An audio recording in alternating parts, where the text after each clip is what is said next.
And we are live with the Short Term Rental Pros podcast. I'm here today with my friend Merritt, who flew in this morning from Syracuse, New York, to join us on our live in-person podcast set in Dumbo, New York.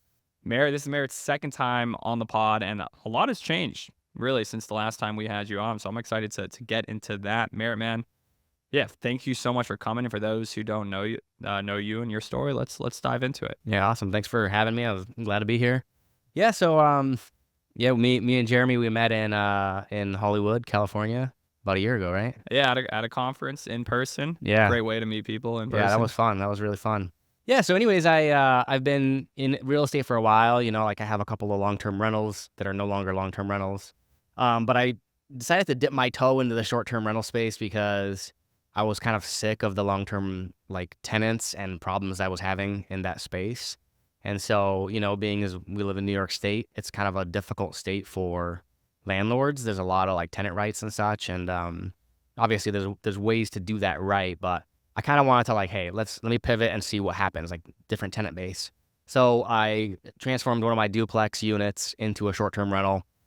Pretty much everyone I told, which that saying where people are don't tell small minds big dreams. How if you share a big dream with someone to try to crush it, try to put it down. If that happened, I was like, I want to turn this into a short-term rental. Pretty much everyone was like, no, dude, that's an urban property, a very urban area. It's not your typical vacation property in any way. No one said it was a good idea. I was like, I'm doing it. I don't care. I'm doing it.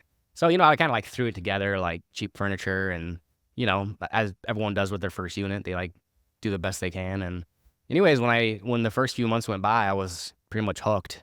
I was like, this is sweet. I kind of from the get-go, I was very systems focused. So I built up systems from the very beginning. I started with price labs from day one, right? I didn't just kind of try to manually do everything. I knew that there was a way that was going to help me automate things. So anyways, long story short, fast forward to today. That was about 2 years ago.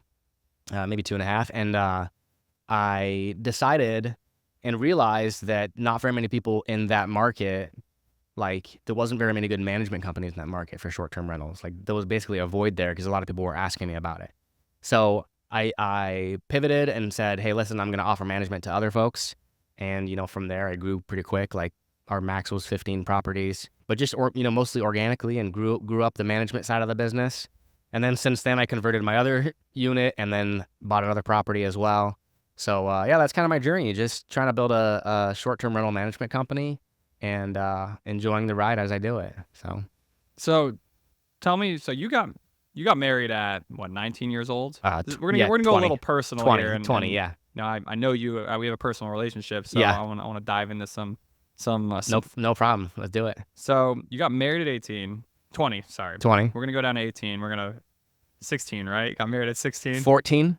Okay. So you had your first kid at 12. Yes. No, I'm kidding. So you have 4 kids right now. Yes, 4 kids. So, to me, I'm 27. I'm engaged.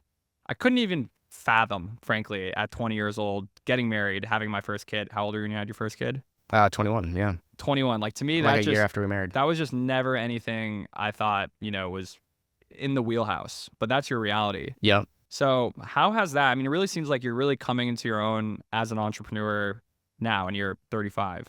So how did having kids at a young age, how did that factor into your personal business and entrepreneurial development? Yeah, that's a great question. I think I've always had an entrepreneurial spirit, but it didn't really blossom until more recently. So, I've always been kind of the side hustle guy, one of the things I did, and this is before it was Gary Vee made it cool kind of thing. I would flip stuff, so I always had that kind of hustle and drive, seeing the value of something and arbitrating that value into something else.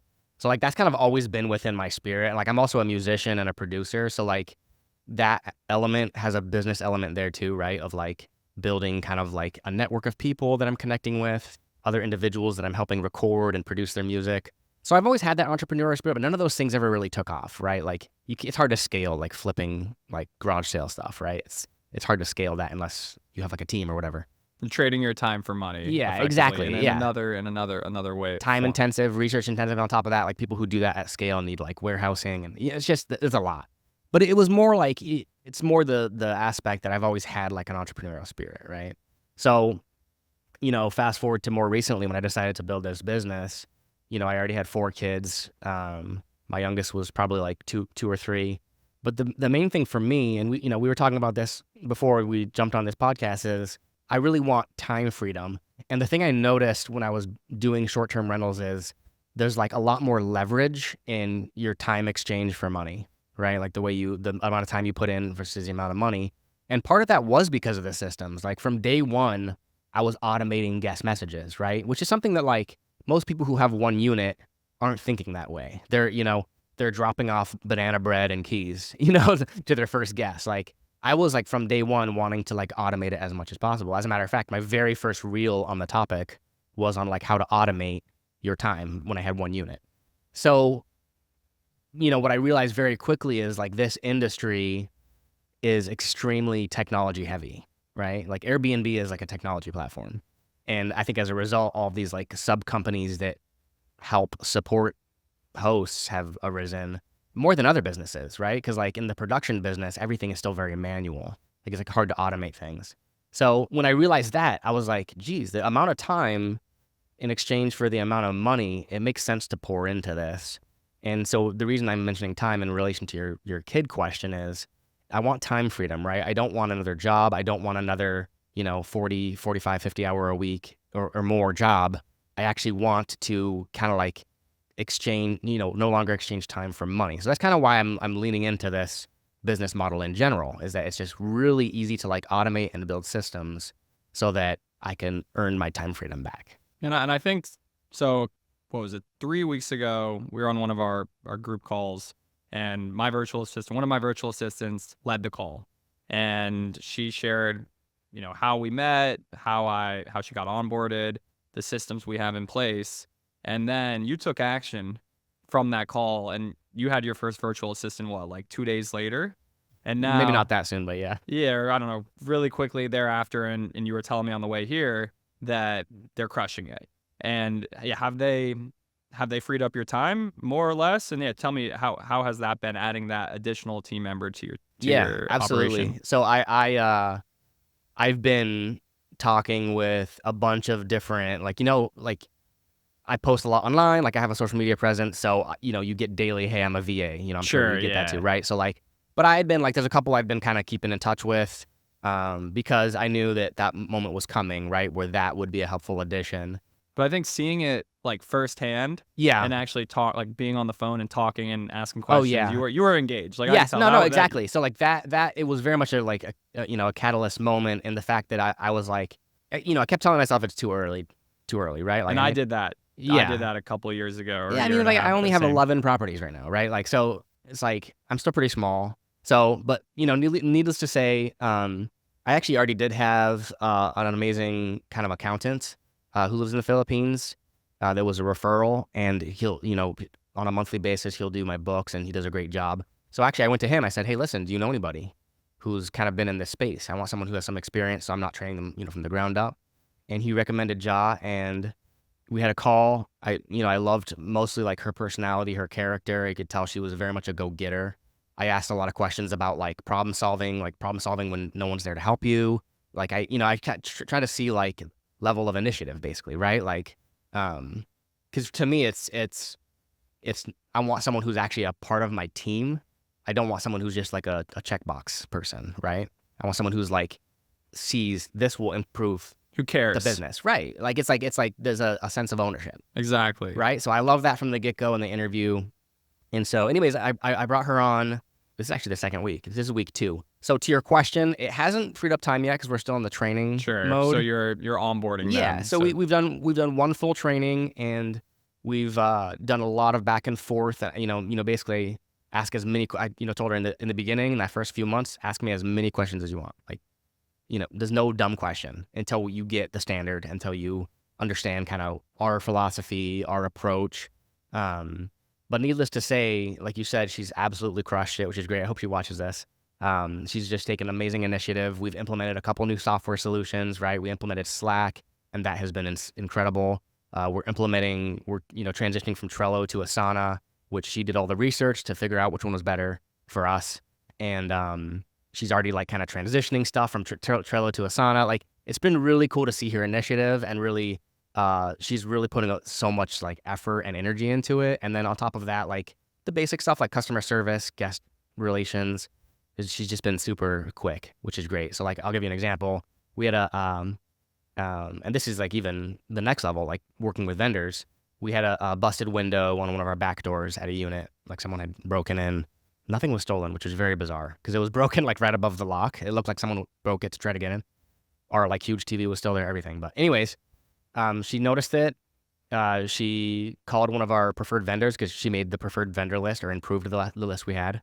And she called them. They were out there the next moment. They sent her the invoice. They temporarily put plywood on it until they can come back and fix it. She arranged the entire thing, and I was just like, And you didn't even know about it until after it happened. well, Or maybe you I did. approved it, Oh, okay. but it was Piggyback. very much like, because that was her first vendor interaction. Sure. Her first maintenance interaction, and I very much, gave her my blessing.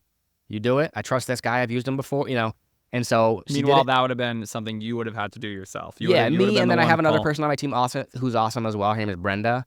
She manages kind of our local properties in Syracuse. We have some that are outside that she doesn't manage, and she actually doesn't manage my own properties currently, but she also does a lot of that too. So there's a lot of credit goes to that as well.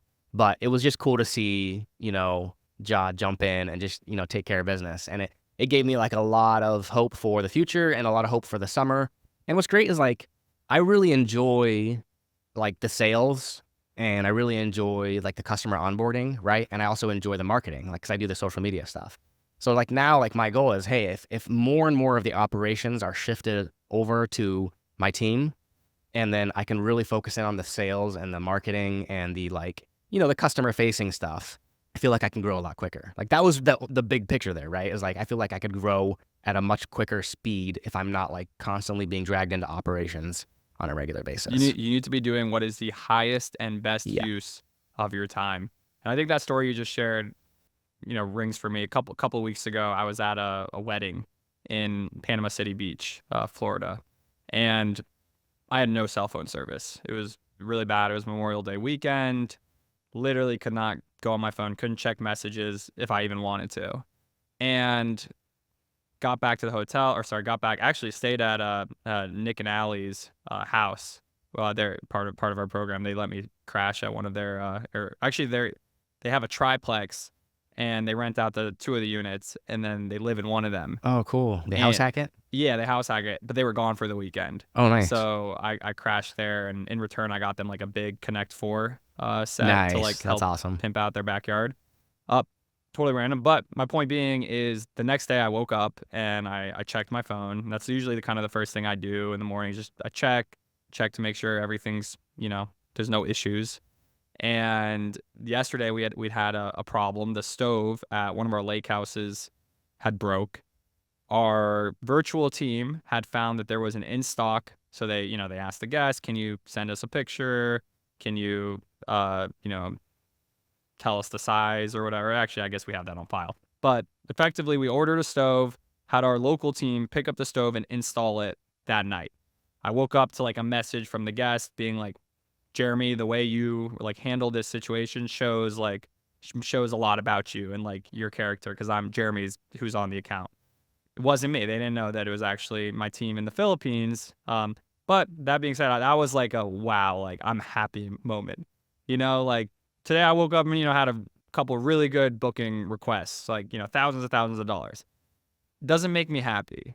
Like that's kind of frankly par for course. What makes me happy is there was a problem, and that problem was solved, and I wasn't involved in it.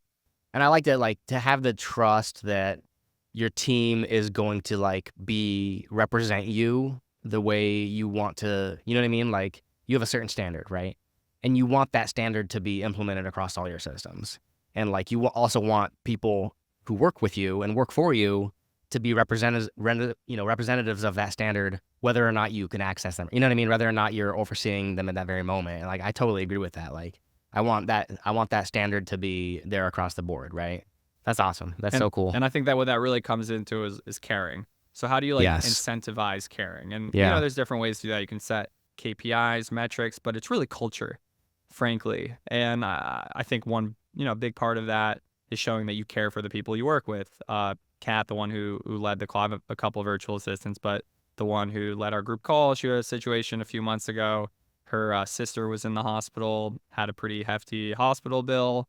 And she said, hey, like if I don't really have the means to cover this. And I asked what it was and I paid for it. And, show, hey, you've been stepping up. You've been doing a great job. Like I care about you. And, this business is an extension of me. If you care about me, we need to be thinking every day, how can we make things better?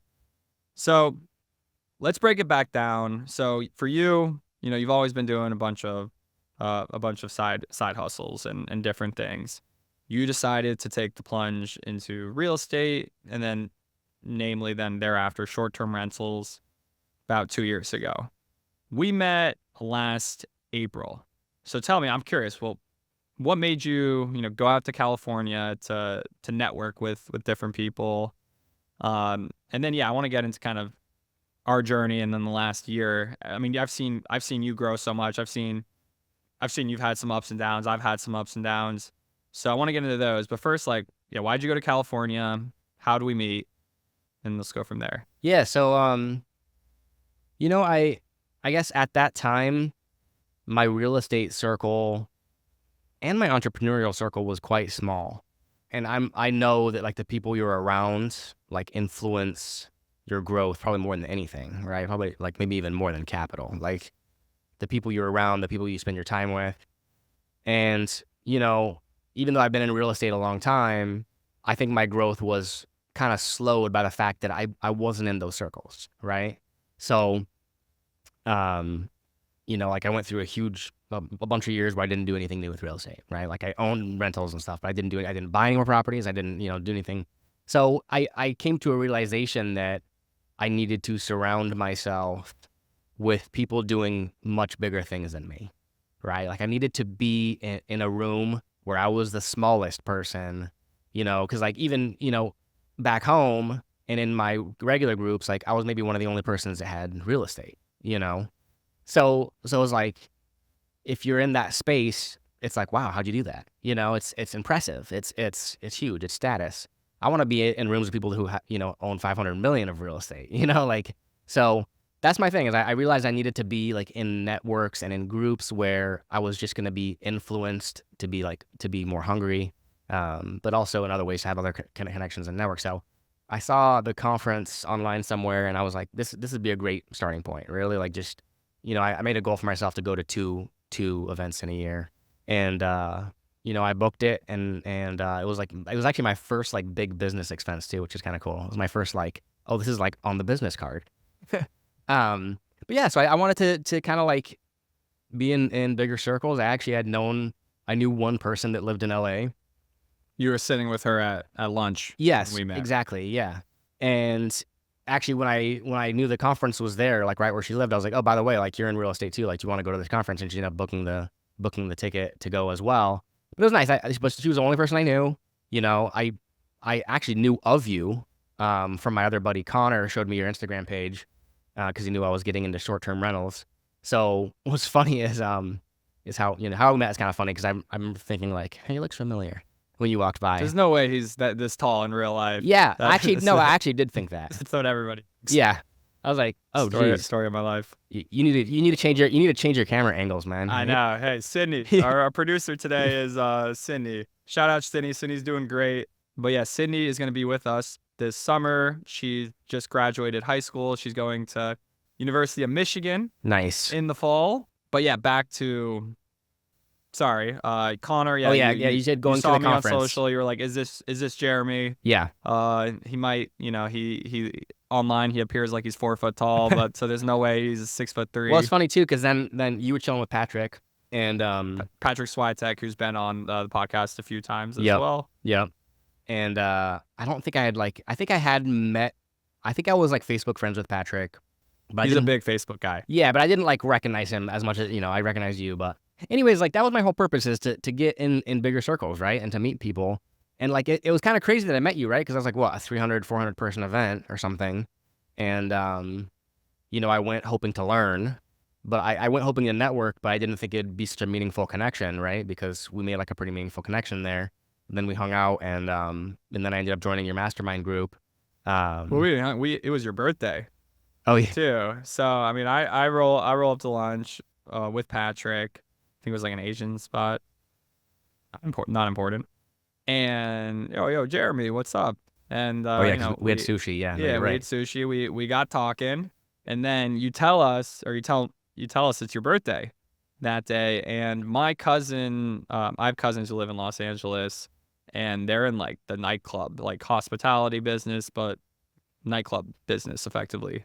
And they messaged me that day, hey, if you want to go to the club, we can whatever set it up for you. And I honestly had no interest. I'm engaged. I wasn't engaged at that time, but earlier life Jeremy, that would have been super excited for that.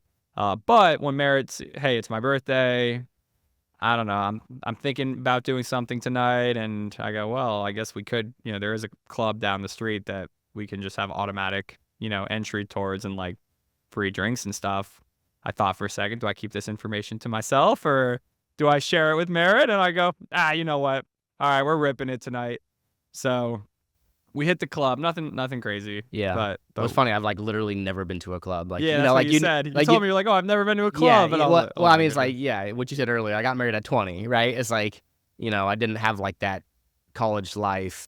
Go out and party and And I had enough I of mean, that what we life. stayed all of 30 minutes, maybe 40 minutes. Like, Yeah. we were there for just a short time, but yeah, We had a good hour maybe. yeah, that was a fun outing, but yeah, it was so cool. I mean, it was cool to get to hang with you and Blake and get to meet you guys and Yeah, and then we went back to the hotel. We hung out with Rob Bill at the bar. yeah.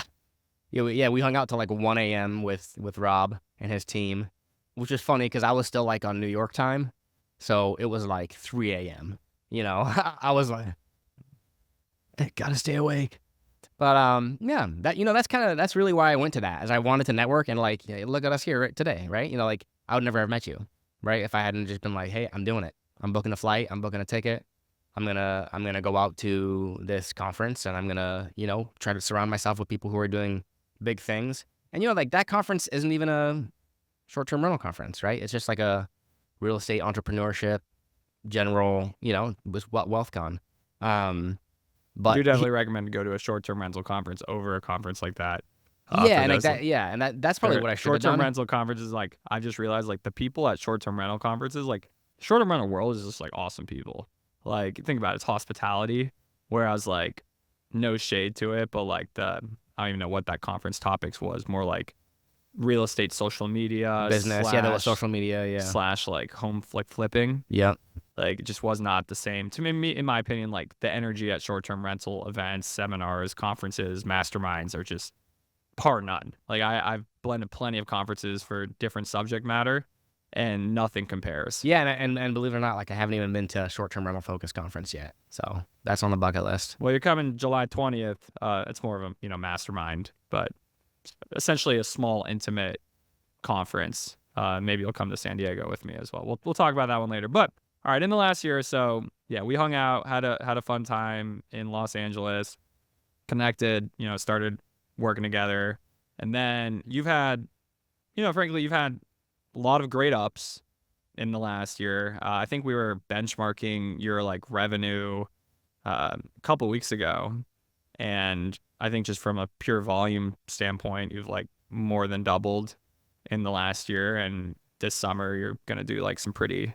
Yeah, it's been like 2.5. So over the 3 years, it's been like 2.5 times growth. Like each year. Yeah, Yeah, which and is now pretty I'd say cool. this is like June, July. You get to the point where you're pushing some pretty serious volume, like Yeah. probably towards 6 figures, Yeah. right? Like 6 figures monthly, or if you're not Well, hitting it close to it. we might, yeah. Yeah, so It was 48 in May.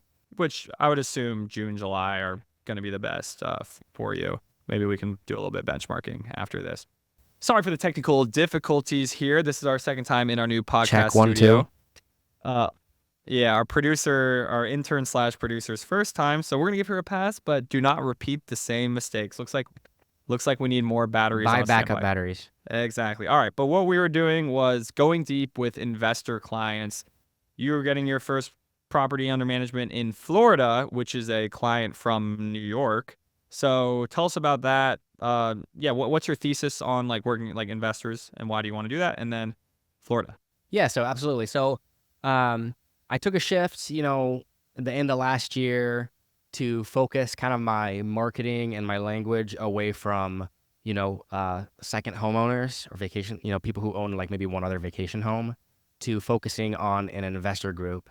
And, it's an intentional strategic approach because for multiple reasons. I think vacation home owners tend to have more particular needs because it's their baby. Their home is their baby, right? It's whereas investors understand operations that there's the operational costs, like you got to replace the couch, right? Not like that was my favorite couch, that kind of thing. So I'm kind of shifting my focus away from that and focusing, trying to focus my language towards investors, right? So how do you speak to investors? You speak towards, appreciation, cash flow, tax advantages. Talk numbers. Yeah, you talk numbers. Basically, you show them how much money they can make, right? And so I'm, trying to really shift. How do you show them how much money they can make? With B&B Calc. This show is brought to you by B&B Calc, the #1 tool for branded pro forma financial analysis. Hand over my money. Yeah, there you go. Yeah, I'm a big fan of B&B Calc, actually. I got my affiliates going, baby. That's a great tool, something like that, right? Where you show them, you forecast what kind of money they can make. You show them similar properties to what they're looking at, etc. But so I'm really taking the shift away. What's great is my first 2 clients are actually both investors, right? These homes weren't near and dear to them like they're babies, right? So we're about to launch a property in Fort Lauderdale. It's gonna be epic. It's incredible design. Looks awesome. And the design, it has a pool, has a hot tub. The yard is gonna be the highlight, high point. And we're going. I might be saying this word incorrectly, but like Mirkesh design. It's kind of like Arabic style design, which is really cool. Like really cool patterns, like leopard. Like it's gonna be really bold and unique. So I'm really really pumped to see that property like come into fruition. And so I managed. That was actually my I think second property I ever took on as property management. His property up in New York. And it kind of like blew the numbers out of the water that we were forecasting. I think we forecasted like $30K or so. Interesting, he first approached me to arbitrage it from him and to rent it, and I declined. And then, I pretty much, he really wanted to do the work together. And I said, listen, if you do a full proper design, I'll take this property on. But that's like my only stand. Like you have to do a full proper design. So we renovated the kitchen, which I oversaw. It was really fun. We did, kind of like these dark green cabinets with gold accents. It was really cool. We did green accent walls. We did like a lot of fun things in that home. And we are back with the Short-Term Rental Pros podcast. We just went on a little lunch break because we ran out of technical difficulties. Yeah, we're not going to throw anyone under the bus here. Again, we're, don't repeat mistakes is our mantra. So now we will have redundant batteries, redundant storage cards into the future. But let's get back to where we were. So we were talking about the future. So what does the future look like for Merritt Badge Property Management and you as a human being? Yep, absolutely. So yeah, my goal is really just right now to hyper focus in on the management side of things. Right, for a long time I was focusing on like buying more properties, and you did a lot. You're doing social media management for other people or editing videos. Yeah, so I'm not currently doing any of that, but at one point I was like editing other people's real estate videos, reels and some social media management stuff as well. I've scaled away from that, so the real goal right now is just to grow the management company, right? Like that's, and I'm trying to be as like laser focused as possible, right? Because I feel like every little distraction is pulling me away from the one item that is, the best focus for my business, right? And the best going to provide you that time Yes, for your family. exactly. So that's the goal, really, is just to continue to grow that. And then there's, as we already mentioned, like there's a niche where I'm trying to grow into, like working with investors who have properties, right? They have Properties. Emphasis. rather than just one property, or also rather than just your one-off kind of suburban home, right? I want to work with more high-end luxury properties. So that's real. The focus is like kind of pivot more to the upper scale, nicer properties, and continue to laser focus on bringing on those property management clients for now. And there might be an acquisition here or there, but it's not going to be the primary focus. So Got it. And do you have a particular, if we're going to say like 2 years or a year from now, I think it's been almost a year since we've had you on last. If we're going to have you on a year from now, do you have goals that you're going to? yeah, I mean, my goal was to 3x my business. So that was my goal at the beginning of 2024. Was like by 2025, I want to look back and see 3x. Got it. Okay. So 3x. So that doesn't necessarily, I'm not necessarily more clients, but better properties, right? It doesn't have to be as many properties, just better properties, higher revenue properties, and 3x by the year. And do you have any, this is what I ask everybody, like what's your what's your pro tip for those, maybe not those who are where you're at, but those getting started? Yeah. Those getting started, like my pro tip would be just take action, right? Like there's analysis paralysis. Like, I use like 4 or 5 different software solutions, right? Like, and then that's among a whole slew of options to choose from. That could be overwhelming, right? For someone to say like, what's best? There's like, 10 different PMSs I could look at, 10 different pricing softwares. So I would say just take action. Like don't overanalyze stuff too much, because I think the number one thing that stops people from changing their lives is by just thinking stuff is too complicated. So basically just saying like, hey, I want to accomplish this, and start doing the steps it takes to do it, instead of saying I have to do it perfectly, right? Like basically imperfect action is always going to be better than overanalyzing, having all the answers, being the pro at something before you even start. So I would say, yeah, for those starting out, just go ahead. If you have a goal to start co-hosting, for example, start making calls, start telling people you're going to help them manage their listing so that they can be more hands-off, and once you get that first property, it becomes a lot easier from then on, so that first property is going to be tough. But yeah, to just really taking action is the main pro tip. Is not just waiting for some moment when, the rainbow appears and suddenly you're ready. So. And Merritt took action today. He flew in, same day trip. We were just at Dumbo house for lunch. That was awesome. How was that? I guess, how was your experience today? And I want to parlay this into folk who, we're going to have a mastermind seminar here July 20th. It'll be mostly folk, in our program. We're going to have a few slots for those who aren't. But yeah, did we have fun today? Yeah, it was great. I love being here. It'd been a couple of years since I've been here. I mean, I only live a little bit upstate, so it's not the longest trip, but it had been a few years, and I'd never seen Dumbo. I'd never seen this kind of part of Brooklyn, and the view of the bridges from the restaurant. Like, it's just so cool to experience it all, take it all in. I love the hustle and bustle of the city too. I'm very much a city person myself. So yeah, it was definitely awesome to come down and visit. Thanks for having me. I appreciate it. Yeah, no problem. So if you're listening, take action. Just send me a DM on Instagram and say, hey, I want to be there July 20th. Again, I don't know how many people we can, physically, we might be at near capacity, but we're not there yet. So would love to have you. Merritt and I are going to be there. Other amazing folk are going to be there. So it's going to be a lot of fun. Where can folk, stay in tune with your journey? Yep, absolutely. My handle is at Merritt Badge MGMT on all the platforms. Got it. Merritt Badge MGMT. Okay, well, you guys check Merritt out. And also, beyond fun, productivity is of the utmost importance. So, we had a great time today, but we got shit done too. Awesome. Thanks for having me. Yeah, so Merritt, man, again, thank you so much for flying in. Love having you here. Excited to have you back. And everybody, stay tuned to the next episode of the Short Term Rental Pros podcast.